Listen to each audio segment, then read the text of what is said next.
আসসালামু আলাইকুম, বিসমিল্লাহির রহমানির রহিম। চলমান পিএইচপি টিউটোরিয়াল সিরিজে সবাইকে অনেক অনেক শুভেচ্ছা ও স্বাগতম। আর স্পেশালি আমি থ্যাঙ্কস দেবো যারা আমার চ্যানেলটা সাবস্ক্রাইব করবেন না, আপনারা দ্রুত সাবস্ক্রাইব করবেন, কারণ অনেক অনেক ধরনের ভিডিও আসবে। আপনারা নতুন নতুন আইটির, বিশেষ করে আইটি ক্যারিয়ারের জন্য যে ভিডিওগুলো, প্রোগ্রামিং ল্যাঙ্গুয়েজ হোক এবং ক্যারিয়ার প্রফেশনাল কাজের জন্য যে প্রজেক্টগুলো করব, সব ভিডিও আমি তৈরি করব। এবং প্রত্যেকটা ভিডিও যদি আপনি পেতে চান তাহলে আমার চ্যানেলটা অবশ্যই সাবস্ক্রাইব করে রাখবেন। তোমরা লাস্ট টিউটোরিয়ালে আমি অ্যারে নিয়ে কথা বলেছিলাম। এটা ছিল হচ্ছে অ্যারে, আমি অ্যারে মাস করা, রিভার্স করা, এগুলো দেখিয়েছিলাম। প্যারা পুশ করা, পপ করা, এই জিনিসগুলো আমি দেখিয়েছিলাম। তো আজকে আমি অ্যারে আরেকটা ফাংশন দেখাবো। সেটা হলো যে সাপোজ ধরুন এই একটা অ্যারে, তো এই অ্যারের ভিতরে এই অ্যারেটাকে আমি যদি করতে চাই, সাপোজ ধরুন আমি আরেকটা নিলাম যে সিআই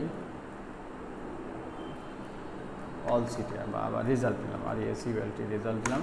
রেজাল্টের ভিতরে আমি লিখলাম একটা অ্যারে দিলাম। অ্যারে দিয়ে লিখলাম, মনে করেন যে New York city, new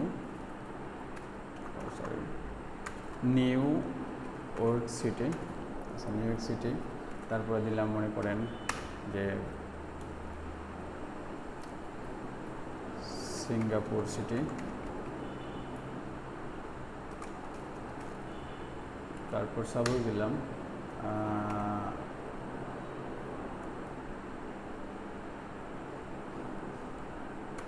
Berlin, না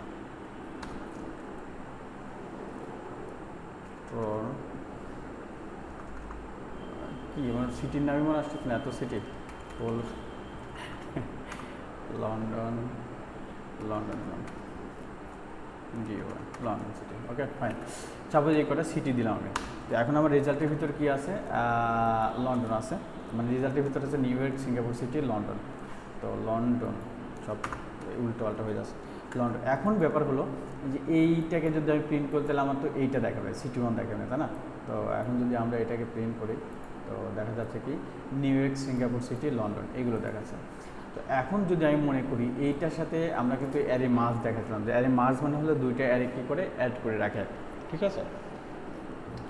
তো এখন আমি যদি এরকম করি যে একটা অ্যারে মার্জের বদলে আরেকটা জিনিস আছে, সেটা হচ্ছে স্পিড অপারেটর, নতুন একটা সিস্টেম। এটা স্পিড অপারেটর যদি আমি $সিটি করে দিই, CIT1, এই $সিটি1, তো সিটি1 যদি অ্যাড করি, তাহলে আমার এই new York, Singapore city, London, এইগুলোর সাথে আমার ঢাকা, দিল্লি, করাচি, টোকিও এগুলো অ্যাড হয়ে যাবে। তো আমরা আসলে হয়েছে কিনা আমরা দেয়া দেখি, অ্যাড হয়ে গেছে New York, Singapore city, London, তারপর Dhaka, Delhi, Karachi, Tokyo. Speed operator লেখার নিয়ম হচ্ছে 3টা ডট দিয়ে এটার নাম দিতে হবে। এখন আমি যদি এটাকে যদি আমি ফার্স্ট ইউজ করি তাহলে হবে, তাহলে এটা কিন্তু হচ্ছে যে ফার্স্টে চলে যাবে। তো আমরা যদি এখানে লিখি যে স্পিড অপারেটর এটা দিয়ে আমি এটা দিলাম, তাহলে এখানে দেখেন যে কী করবে, এই যে যোগ হয়ে গেছে, ঠিক আছে? তো আমরা যেভাবে দিই সেভাবে কী করছে, এখানে ঢাকা, দিল্লি এইগুলো আগে নিয়ে নিয়েছে, ঠিক আছে? তো এইভাবে কী করবে, স্পিড অপারেটর কাজ করে। আবার যদি আমি মনে করি যে এরকম দেব,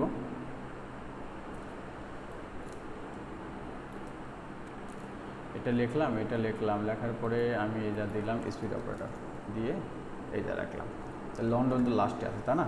তো এখন যদি আমি এটাই করি, লেখেন নিউ ইয়র্ক হয়েছে, সিঙ্গাপুর সিটি, তারপরে কী হয়েছে, ঢাকা শুরু হয়েছে। তার মানে কি নিউ ইয়র্ক, সিঙ্গাপুর সিটি হওয়ার পরে তারপরে এখান থেকে ঢাকা, মানে এটা যে কোনো জায়গায় আপনি এর মাঝখানে, লাস্টে, ফার্স্টে, মিডিলে যে কোনো জায়গায় এটা ইউজ করতে পারেন।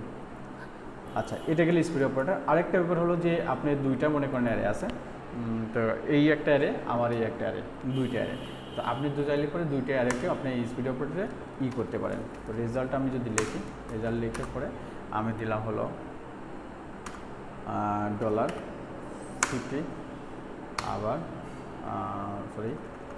Speed operator city, $CITY, CITY দিয়ে আবার স্পিড অপারেটর কী দিলাম, স্পিড অপারেটর দিয়ে $সিটি2, ওকে। যদি দিই আমরা দেখবো যে মাল্টিপল অ্যারে এখানে চলে আসছে। এই যে দেখেন কী হচ্ছে, Dhaka Dhaka Dhaka, Delhi, Karachi, Tokyo, Kuala Lumpur, Kathmandu, Colombo, Beijing. অর্থাৎ এই দুইটা এয়ারে কী হয়ে গেল, দুইটা এয়ারে কী হয়ে গেল, স্পিড অপারেটরটা মার্জ হয়ে গেল। তো এইভাবে স্পিড অপারেটর আমরা লিখতে পারি। তো এটা মানে একটা এর সাথে আর একটা এর ভিতর যখন আমি কোনো ভ্যালু লিখে এবার স্পিড অপারেটর যে কোনো জায়গায় এটা অ্যাড করে দিতে পারি। আবার এটা ফাংশনের মতো কাজ করা যায়। আমি যদি মনে করি, যখন মনে করেন দেখেন একটা ফাংশন লিখলাম, ফাংশন দিয়ে লিখলাম যে get underscore RANDOM random number, একটা র্যান্ডম নাম্বার দিয়ে একটা দেখলাম ফাংশন লিখলাম। তো ফাংশন লিখে আমি এর ভিতরে ফাংশন ভিতরে দিলাম, এটা ফাংশন নাম্বার জেনারেট করে ফর দিয়ে আমি দিলাম ফর যে $i equal to 0, I less than equal 5, আচ্ছা 1 থেকে দিই, 0 থেকে না 1 থেকে দিই, 5 I কী হবে $i only বারবার ডিস্টোর আর প্লাস প্লাস, ঠিক আছে, দিয়ে আমি র্যান্ডম নাম্বার জেনারেট করব। তো র্যান্ডম নাম্বার কি একটা রাখার চেষ্টা করি, RANDOM random number, NUMBER number. তো র্যান্ডম নাম্বারটা আমি কী করি, র্যান্ডম নাম্বার একটা অ্যারে ডিক্লেয়ার করি। তো অ্যারের ভিতরে আমি কী করি, এই নাম্বারগুলো আমি রেখে দিই। কোন নাম্বার রেখে দেবো, যে র্যান্ড নামে একটা নাম্বার জেনারেট করবে, যেটা 1 থেকে 100 এর ভিতর, 1 থেকে 100 এর ভিতর একটা নাম্বার জেনারেট করবে। সেই নাম্বারটা কী করবে, আমার র্যান্ডম নাম্বারের ভিতর রেখে দেবে। এবং রেখে দেওয়ার পরে কী হবে, আমি তো ফাংশন শুরু করছি, আচ্ছা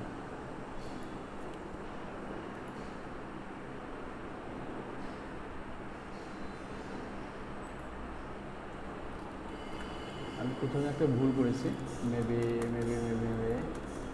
ফাংশন দিলাম, ফাংশনের নাম দিলাম, তাই তো, আচ্ছা এটা শেষ করে নেই, সরি। আচ্ছা, তো র্যান্ডম নাম্বার জেনারেট করবে, র্যান্ডম নাম্বারটা কিসের ভিতরে রাখবে, এই র্যান্ডম নাম্বারের ভিতরে থাকবে। তো লুপটা কয়বার ঘুরবে, 5 বার ঘুরবে। তো 5 বার ঘুরে 5টা নাম্বার জেনারেট করে তারপর আমাকে সে কী করবে, রিটার্ন দেবে। রিটার্ন কাকে রিটার্ন দেবে, সে আমার এই র্যান্ডম নাম্বারটাকে রিটার্ন দেবে, এই যে অ্যারেটাকে রিটার্ন দেবে। তো এখন যদি আমি এটা কিন্তু কল করা যায়, এই ফাংশনটা আমি যদি কল করতে চাই, রেজাল্টের ভিতরে আমি দিলাম যে অ্যারে দিয়ে বললাম যে স্পিড অপারেটর দিয়ে আমি এই ফাংশনটাকে কল করব, গেট আন্ডারস্কোর র্যান্ডম,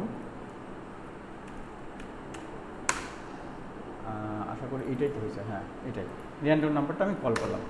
দেখেন এটা সরি স্পিড অপারেটর আরেকটা যাবে, এই যে তাহলে এই ফাংশনটাকে আমি স্পিড অপারেটরের মাধ্যমে কল করলাম। তাহলে স্পিড অপারেটর যদি শুধু অ্যারে কল করা যায়, অ্যারে রাখা যায় এরকম না, আমি স্পিড অপারেটর দিয়ে ফাংশনকেও রাখতে পারলাম, ঠিক আছে। তাহলে এই ফাংশনটা কী করে, ফাংশনের কাজ হচ্ছে কি এই র্যান্ডম নাম্বার আমাকে ব্যাক করবে। তাহলে আমরা এখন দেখি যে আমাদের 5টা সে র্যান্ডম নাম্বার সে দিয়েছে কিনা। তাহলে এখন যদি আমরা এটা কী করি, দেখেন সে 5টা র্যান্ডম নাম্বার দিয়েছে, 0 নম্বরে 67, 1 নম্বরে 61, 2 নম্বরে 10, 3 নম্বরে 4, আচ্ছা 3 নম্বরে 3 আর 4 নম্বরে 7। আমি যদি এটা আবার কী করি, আবার চেঞ্জ হবে 53 এভাবে তৈরি হয়ে যায়।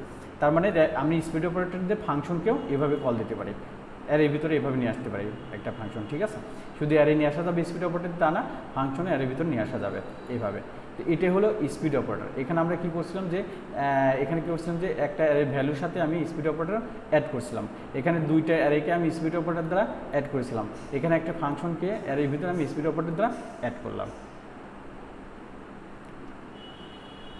তো এটাই হলো স্পিড অপারেটর। খুবই সুন্দর একটা জিনিস, আপনারা প্রোগ্রামে যখন কাজ করবেন তখন আপনারা এইগুলো ইউজ করতে পারবেন। তো ধন্যবাদ সবাইকে, আর আমার চ্যানেলটা অবশ্যই সাবস্ক্রাইব করবেন। আসসালামু আলাইকুম।